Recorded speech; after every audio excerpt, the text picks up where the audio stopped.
EWS वर्ग की विभिन्न मांगों को लेकर जयपुर के शहीद स्मारक पर दिया धरना। मुख्यमंत्री आवास पर मुख्यमंत्री के प्रतिनिधि को सौंपा ज्ञापन। ब्राह्मण, क्षत्रिय, वैश्य व सामान्य वर्ग के कई प्रतिनिधि मौजूद रहे और धरने को संबोधित किया। पूरे प्रदेश भर से आए लोग सरकार को चेताया कि ईडब्ल्यूएस का सरलीकरण करो, अन्यथा बड़ा उग्र होगा आंदोलन। मातरम वंदे मातरम वंदे मातरम। ईडब्ल्यूएस एकता जिंदाबाद, ईडब्ल्यूएस एकता जिंदाबाद, ईडब्ल्यूएस एकता जिंदाबाद। हमारी मांगे पूरी करो, हमारी मांगे पूरी करो, हमारी मांगे पूरी करो। हम हमारा हक मांगते नहीं किसी से भीख मांगते, हम हमारा हक मांगते नहीं किसी से भीख मांगते, हम हमारा हक मांगते नहीं किसी से भीख मांगते। हमारी मांगे पूरी करो, हमारी मांगे पूरी करो, हमारी मांगे पूरी करो। हम हमारा हक मांगते नहीं किसी से भीख मांगते। हमारी मांगे पूरी करो, हमारी मांगे पूरी करो। हो गया साहब। साथियों, मुख्यमंत्री निवास पर उनके सहायक और निजी अधिकारी प्रिय रंजन जी के साथ हमारी लंबी वार्ता हुई, क्योंकि बिंदु 9 थे और ये सांकेतिक धरना है जिसके संबंध में 9 के 9 बिंदुओं के संबंध में हमने स्पष्टीकरण दिया। उन्होंने आपकी हमारी जो बात है मुख्यमंत्री महोदय तक पहुंचाने की बात, आश्वासन, जिम्मेदारी और गारंटी ले ली है कि ये मेरी जिम्मेदारी है। ये उन्होंने कहा कि ये उनकी व्यक्तिगत जिम्मेदारी है कि सारी बात यहां पहुंचाएंगे और जो जो 9 सूत्री मांगे हैं उन सारी मांगों पर सहमति बनवाएंगे। आपकी मांगे पूरी तरह जायज है, उन्हें माना जाएगा। साथ ही आप और हम सब एक आवाज पर यहां सांकेतिक धरने के रूप में उपस्थित हुए। यहां पे सभी समाजों के प्रतिनिधि यहां पर उपस्थित हुए। आप सबको बहुत बहुत साधुवाद, बहुत बहुत धन्यवाद। आप वो योद्धा हो जो निस्वार्थ रूप से अपने परिवार का, अपने निजी कार्यों का परित्याग करके अवकाश के दिन भी यहां पे आए हैं। इसलिए आपके लिए अभिनंदन की बात नहीं होगी, क्योंकि वीरों के लिए अभिनंदन की बात नहीं होती। आप स्वागत योग्य कार्य कर रहे हो अपने समाज के लिए, अपने भविष्य के लिए, अपने बच्चों के भविष्य के लिए, तो आपके लिए अभिनंदन नहीं, आपकी जय जयकार होगी। और हमारा उद्देश्य 12 से लेकर 3 तक का था, परंतु सांकेतिक रूप से जब आपकी बातें वहां तक पहुंच गई है तो इस धरने को हम यही विराम देंगे। आगे की रूपरेखा के लिए भविष्य में यदि हमारी मांगों पर कोई मूर्त रूप से मजबूत एक्शन नहीं लिया जाता तो आप और हम सब मिलकर तय करने के बाद इस सांकेतिक धरने को आगे किस रूप में लेके जाना है, क्या रणनीति और क्या रूपरेखा बनानी है, वो आप और हम सब, ये जो जाजम बनी है, ये जो ईडब्ल्यूएस आरक्षण मंच बना है, इस मंच के माध्यम से किस स्तर पर लेके जाना है तय कर रूपरेखा बनाकर, रणनीति बनाकर, विचार विमर्श करके आगे की कार्रवाई अमल में लाएंगे। इसी बात के साथ आप सबकी इजाजत हो तो करने को, हाँ? इसी बात के साथ आज हमारा उद्देश्य पूरा हो गया है, तो सांकेतिक धरना, उसको सांकेतिक धरने के रूप में विराम देते हैं और भविष्य के पिछले कार्यकाल बहुत तकलीफ होती है ईडब्ल्यूएस के लिए। पहले तो फुल फॉर्म सबको पता होनी चाहिए, इकोनॉमिक वीकर सेक्शन।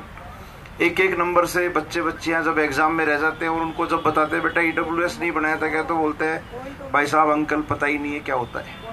तो ये जानकारी तो सबसे पहले अपने आस पड़ोस में जो गरीब, वंचित, शोषित किसी भी समाज से हो सकते हैं, वो स्वर्ण समाज से, उनको ये जानकारी आप दें कि ईडब्ल्यूएस नाम का भी एक आपके पास में हथियार है। उसका इकोनॉमिक वीकर सेक्शन, स्वर्ण समाज के वो तबका बीपीएल में जो जा रहे हैं या जिनकी आय एक निश्चित कैटेगरी से कम है, उनको जानकारी दें ताकि उनको सरकारी नौकरियों में लाभ मिले।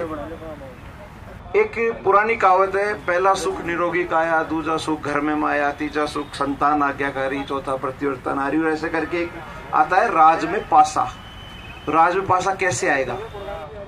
धरना देने से तो नहीं आएगा, उसमें नौकरी में घुसना पड़ेगा और फिर पदोन्नतियां लेनी पड़ेंगी और वहां बैठना पड़ेगा जहां एसी कमरों में ब्रिटानिया के बिस्किट खाते हुए, गर्म चाय की चुस्कियां लेते हुए जहां पर योजना बनती है, उस योजना का भाग बनना पड़ेगा, जब जाकर के राज में हमारे लड़के लड़कियों को नौकरी मिलेगी। संख्या से घबराने की जरूरत नहीं है। एक व्यक्ति के मन में एक विचार आता है, वो अपने घर परिवार में बताता है, हो सकता है वो सहमत हो भी जाए, हो सकता है सहमत नहीं भी हो, लेकिन अपने जैसे लोगों का संगठन बनता है, निश्चित तौर से बनता है, और फिर वो हुजूम बनता है, हरावल दस्ता तैयार होगा। निश्चित तौर से जो लगन हमारे पुरोधा इस आंदोलन के हमारे भाई अनिल जी और सुनील जी में है, जोड़ियों में जो ये दोनों काम कर रहे हैं, ये काबिले तारीफ है। संख्या तो हम लोग जिस दिन जोर लगाएंगे उस दिन 10, 20, 50 हजार, 1 लाख हो जाएगी। पहले भी करके दिखाई है, 19 मार्च को भी करके दिखाई थी, आगे भी हो जाएगी। ये तो कोर कमेटी का धरना है, वो भी सांकेतिक 3 घंटे का। सरकार चाहती है कि हम रोड पे उतरे, टायर जले, जाम लगे, रेल रोकी जाए, प्रार्थना सभाएं हो, मोमबत्तियां जलाई जाए, आगजनी हो, घटनाएं हो। हम पहले भी पीछे नहीं थे और आगे भी पीछे नहीं रहने वाले हैं। शेरों को आजादी है, जैसे चाहे राज करें, जिसको चाहे चीरे फाड़ें, मौज करें, आनंद करें। ब्राह्मण समाज ने इस देश को आजादी दिलाई। सर्वाधिक न्यायाधिपति, सर्वाधिक राज्यपाल, सर्वाधिक सांसद, सर्वाधिक विधायक, सर्वाधिक मेरिटोरियस, सर्वाधिक हाईकोर्ट के जज इसी ब्राह्मण समाज, इसी स्वर्ण समाज ने दिए हैं। चिंता होने की बात नहीं है, चिंतित होने की जरूरत नहीं है, सिर्फ जागने की बात है। दिए में तेल डला होता है, माता बहनें अक्सर प्रकाश फैलाती हैं घरों में, तेल कम होने लगता है तो बत्ती मध्यम होती है। थोड़ा सा बाती को आगे करना है, थोड़ा सा तेल और डालना है, वापस वो का वही उजाला फैलेगा। इसलिए निराश होने की कतई मेरे भाइयों बहनों आवश्यकता नहीं है। ये कोर कमेटी की मीटिंग है। मेरे से पूर्व वक्ताओं ने हमें चेताया, मैं सुन रहा था, बहुत जबरदस्त जोश आपने दिलाया। इन्होंने कहा कि ठंडी बासी रोटी खाकर आने वालों, हम रोज ठंडी बासी रोटी खा के आएंगे, लेकिन जब भी आप बुलाओगे हम आएंगे। एक प्रेम की बात यह है कि और जब आंदोलन करना पड़ेगा तो ठंडी बासी रोटी एक टाइम भी दोगे तो भी हम आएंगे। आएंगे ना? हम गुड़ चने खा करके भी आएंगे। आप डटे रहना, हम पीछे नहीं हटेंगे। आप डटे रहना, हम पीछे नहीं हटेंगे, क्योंकि बात जब वजूद पे आ जाए तो टकराना जरूरी है, और जिंदा हो मेरे साथियों तो जिंदा नजर आना भी जरूरी है। संघर्ष हमारे जीवन का हिस्सा है। किन परिस्थितियों में संविधान बदला, किन परिस्थितियों में किसको आरक्षण दिया गया, उस पर जाएंगे तो बहस हमारी डाइवर्ट हो जाएगी। यानी कि इस लग्जरी ट्रेन को हमारे को मिट्टी में नहीं चलाना है। हम लग्जरी है ना, अपन अपनी नई लाइन बिछा लेंगे, किसी से कोई कंपटीशन नहीं है। हम तो हमारा खुद का प्लेटफॉर्म तैयार करेंगे, खुद की रेलगाड़ी बिछाएंगे और ये कारवां दिल्ली जाएगा, और वहां से इकोनॉमिक वीकर सेक्शन में जिस भी जाति के बच्चे बच्ची का, ब्राह्मण क्या है? ब्राह्मण इस समाज का इंजन है। इंजन सही होगा, सारे डिब्बे रेल के दिल्ली पहुंच जाएंगे, डिब्बे लग्जरी होंगे और इंजन जगह की जगह धुआं छोड़ता रहेगा। जयपुर स्टेशन से गाड़ी आगे नहीं सरकेगी। अपने आप को मजबूत रखना है, अपने आप को ऐसा बनाना है कि समाज हमसे पूछेगी अब नेक्स्ट स्टेप मेरे भाई साहब हमें क्या करना है। तूफानों से आग मिलाओ, तूफानों से आंख मिलाओ, सैलाबों पर वार करो और मल्लाहों का चक्कर छोड़ो, अपने दम पर दरिया पार करो, अपने दम पर दरिया पार करो। बहुत तकलीफ होती है। हमारी विधवा बहनें कम उम्र में जिनके पति चले जाते हैं, इस पर तो नियति पे तो किसी का जोर नहीं है, लेकिन जब वो कलेक्ट्रेट के गलियारों में भटकती रहती हैं और कुछ चंद दलाल उनको बरगलाते हैं कि 5,000 लगेंगे, 3,000 लगेंगे, ऐसे ही EWS बना दूंगा, शाम तक आ जाएगा, उनसे भी बचाने की हमारी जिम्मेदारी है। आप सब हम वकीलों के, मैं तो निशुल्क, मेरी टेबल पे 7 बच्चे हैं, लड़के लड़कियां हैं, अलग अलग जाति धर्म के हो सकते हैं, सभी को कह रखा है अगर EWS के नाम पे किसी से पैसा ले लिया तो खैर नहीं है, निशुल्क बनाना है। आप लाइन लगा दो मेरे चैम्बर में ईडब्ल्यूएस निःशुल्क बनाने वालों की, विवेक शर्मा पीछे नहीं हटेगा इसके लिए। आप लाभ ले तो सही, नदियां जल दे रही है, सूर्य प्रकाश दे रहा है, वायु आपको ऑक्सीजन दे रही है, आप ग्रहण तो करो, आप ले तो सही चीजों को। मना कर कौन रहा है? अपनी अपनी गली में, इससे आगे निकलना ही नहीं है। अपनी अपनी गली में स्वर्ण समाज के, इकोनॉमिक वीकर सेक्शन के कोई बच्चे बच्चे हैं, उनको बुलाओ, उनका कान मरोड़ो, उनको धमकाओ कि तू फॉर्म क्यों नहीं भर रहा भाई, तू चाहता क्या है। कितना भयंकर संघर्ष का समय आगे आने वाला है। हम सब उस बात को यहाँ चौड़े में माइक पे नहीं कर सकते। कमरे की बात माइक पे नहीं होगी, माइक की बात कमरे में नहीं होगी, लेकिन आप समझ जाओ बात को, कैसा समय आने वाला है। नौकरियों में नहीं रहोगे तो घरों से भी निकलने की नौबत आएगी। आज बार काउंसिल ऑफ राजस्थान में रिट लगी हाईकोर्ट में, 750 रुपए जो 17,500 बच्चे बच्चियों को देने पड़ते थे वकील बनने के लिए, वो 750 पे आ गया। अदर समाज का 150 पे आ गया। कल को आपकी जब रजिस्ट्रियां होंगी तो इनकी पेट की हथड़ियां भी निकाल लो, इनका बैंक बैलेंस भी जब्त कर लो। इनसे तो 50% लो। अगर 10 लाख की रजिस्ट्री है, इस पर 5 लाख हिस्से ले लो, इसने बहुत माल कमाया हुआ है। लेकिन अगर मैंने पहले बताया, उन कमरों में पहुंचना पड़ेगा जहां पर न्याय होता है, जहां पर योजना बनती है। वहां जब हमारा बंदा बैठा होगा तो कहेगा क्यों भाई, संविधान समानता का अधिकार देता है, जो टैक्स प्रॉपर्टी पे उनका है वो का वही हमारा होगा। और अगर सोते रहे बच्चे बच्चियां जो आज 20-22 साल के नौकरी लग रहे वो वहां नहीं पहुंचे, तो वो दिन दूर नहीं जब आपसे दूभात होगी, न्याय नहीं होगा। फिर उस दिन आपसे कुटिल चालें खेली जाएगी, जैसे शकुनी ने खेली थी।